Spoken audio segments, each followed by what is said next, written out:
survive if power removed? Let's start with Jiren and Dyspo for today's discussion. We'll start off with Jiren, the absolute wall of raw technique. You see, let's shift our perspective here for a moment because I think everyone looks at Jiren and just sees an unstoppable mountain of raw power. And you can take out the word unstoppable. They see a mountain of raw power with Jiren.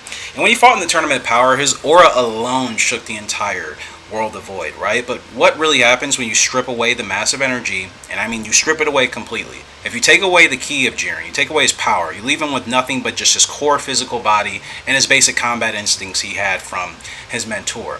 Jiren doesn't actually get weaker conceptually, but he becomes a completely different kind of terrifying that you probably don't think of. So let's get into this with a little bit more detail. You're going to stick around, especially if you think you know your Dragon Ball. You see, the hidden reality of Jiren is that his strength was never just a product of an absurd power level, right?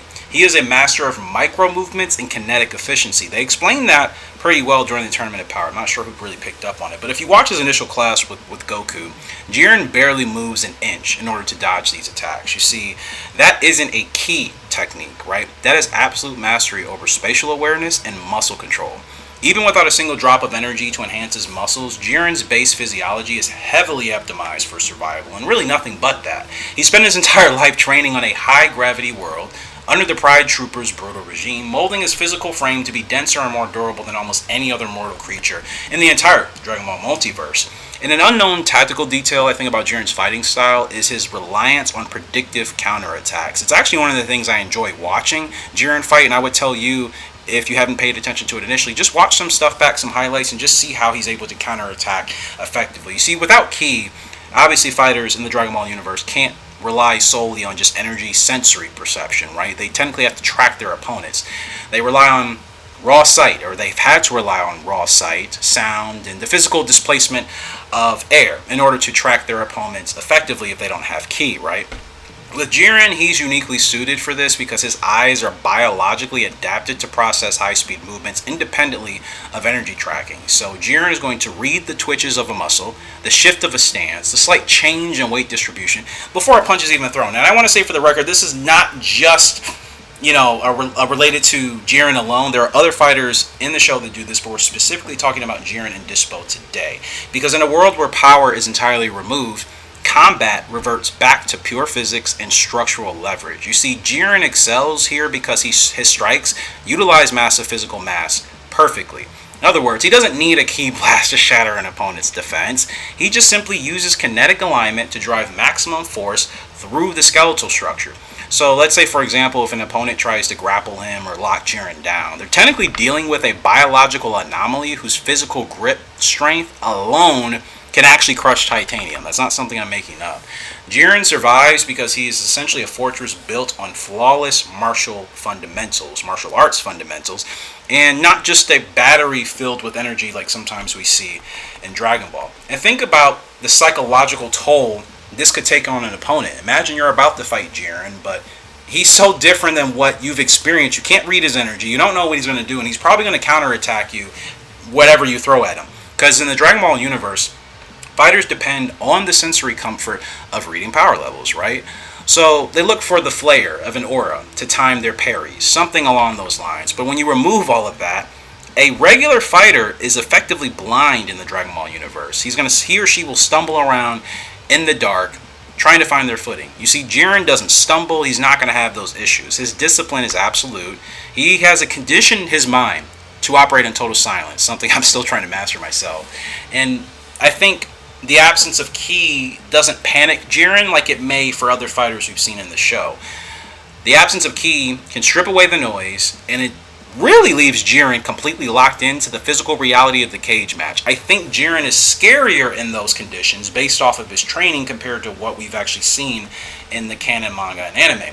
So furthermore, let's consider his pain tolerance here, because most characters kind of use a passive barrier, in my opinion, of allowing their ki to kind of soften the blow of incoming attacks in Dragon Ball. And I think without that barrier, a broken bone or a ruptured organ most likely ends the fight instantly. That's common sense, right? Jiren's conditioning means his bones have higher density than standard mortals.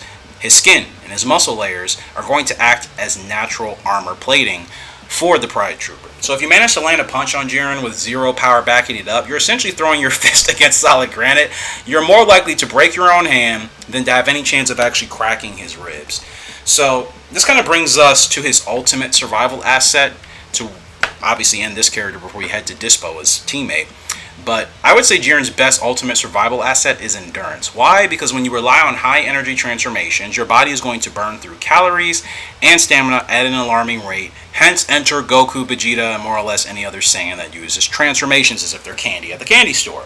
Jiren's baseline metabolic efficiency is so highly tuned, he can technically sustain peak physical exertion for hours without fatiguing at all. Another one of those rare commodities for him compared to other characters in the show. And while other fighters are gasping for air because their bodies can't allow them to move without the assistance of ki, Jiren's heart rate is going to remain completely steady. It doesn't raise, it doesn't lower. He will literally walk you down, let you exhaust yourself against that guard, and then finish the fight with a single unenhanced strike. So I don't think taking away his power actually makes him, again, conceptually weaker. I think it actually makes him more dangerous because he doesn't have to rely on that power. He can rely purely on his martial arts training, his stoic discipline, and everything else he's done. But let's go ahead and talk about his teammate Dyspo, because I think the biological mechanics of true speed for Dyspo may feel like, that losing your power could be a death sentence, right? Because if you don't have your power, how can you be fast? That's not obviously how it works. You see, most characters in the Dragon Ball franchise achieve their high speed movement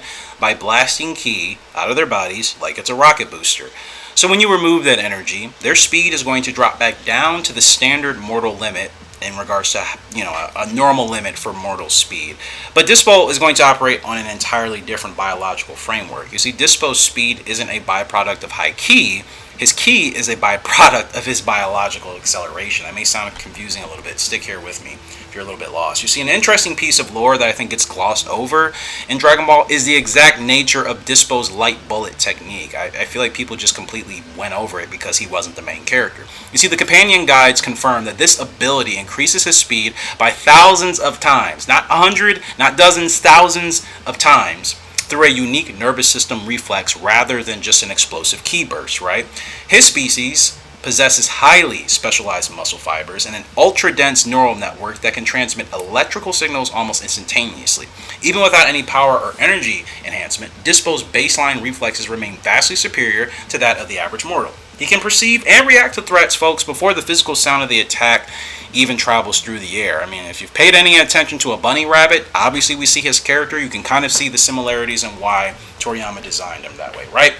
So in a survival scenario with zero power, Dyspo's strategy shifts completely to an environmental exploitation because his body is naturally lean. He's naturally lightweight. His power to weight ratio is really unmatched. He doesn't need energy to scale vertical walls or vault over obstacles or slip through tight spaces.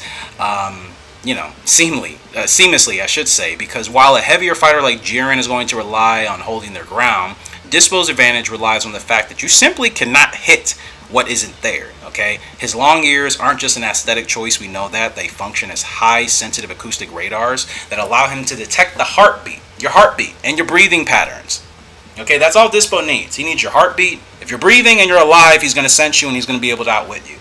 Your breathing patterns, if you don't know how to control that, he's also going to be able to have an advantage against you. So I preach these things that martial arts is more than just raw power, guys. I still see those comments, and it's like, if you're a martial artist, you know that's not true. And I think I'm not speaking to true martial artists. I think I'm speaking to people that don't understand. Power's not everything in fighting. Sometimes you need to have the brains, you need to have a weird technique or something that works for you. Because the tactical nightmare of fighting a powerless Dyspo is that he's not going to fight fair if he loses all of his power. He understands that without ki or without a single well-placed strike to a vulnerable area, maybe like your throat or the eyes, the joints are instantly fatal, right? So Dyspo is going to use natural agility to stay completely outside of an opponent's line of sight, striking from blind spots and disappearing before a counterattack can be organized. I actually think the Pride Troopers effectively, if they could fight as a tag team in like a Dragon Ball tag team tournament, I think they would actually be the toughest team to beat because they're so good at parries and counterattacking and still not using so much of their energy to do so.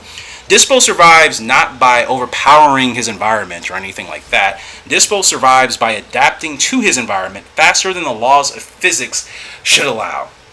It's crazy, man. Imagine someone being able to adapt to their environment so quick that it defies physics, right? That's more or less how quick Dyspo is.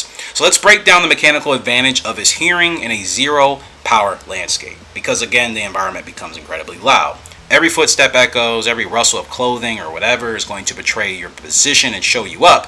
Even a gasp for air is a beacon for Dyspo to take advantage of you without even having his full power intact. You see, Dyspo's auditory system can filter out baseline white noise and actually isolate the exact position of an enemy's movement.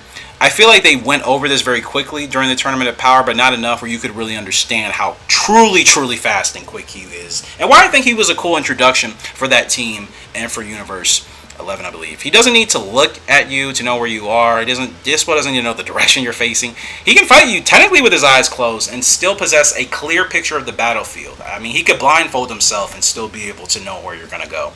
And then there's this concept of momentum in Dragon Ball, and without energy I would say to break his fall or change his direction mid-air, a normal fighter is bound by standard gravity. You see, Dyspo's skeletal structure is uniquely flexible. I mentioned him being lightweight earlier, right? And that kind of resembles a high-tier predatory feline or maybe even a canine, depending on what your preference is. But Dyspo can pivot on a dime. He converts that forward kinetic energy into lateral movement, which allows him to move as fast as he is without actually losing velocity, right? Sometimes that's a trade-off with speed depending on your environment. If Dyspo is able to get a devastating power to back his strikes, then he becomes a living projectile that uses the laws of motion and his ability to essentially have a personal weapon with his speed. And he can deliver those strikes. Like, Dyspo doesn't need to do a super attack or an ultimate. He can utilize his speed, utilize quick, powerful strikes to hit you quicker than gravity will allow. So finally, why we have to talk about, I think, the weaponization to close off here today.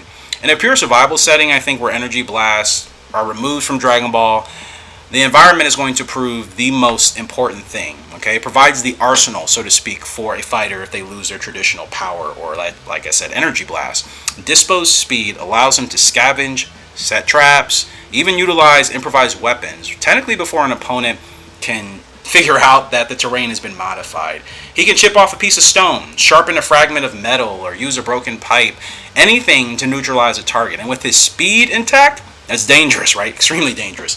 So while a powerhouse Shore is busy looking for a direct confrontation like Jiren or anybody else that's really strong in the show, Dyspo is technically already 3 steps ahead. He can turn the arena into a gauntlet of lethal hazards. He survives because his speed kills, especially when his power may not necessarily be the number one determining factor.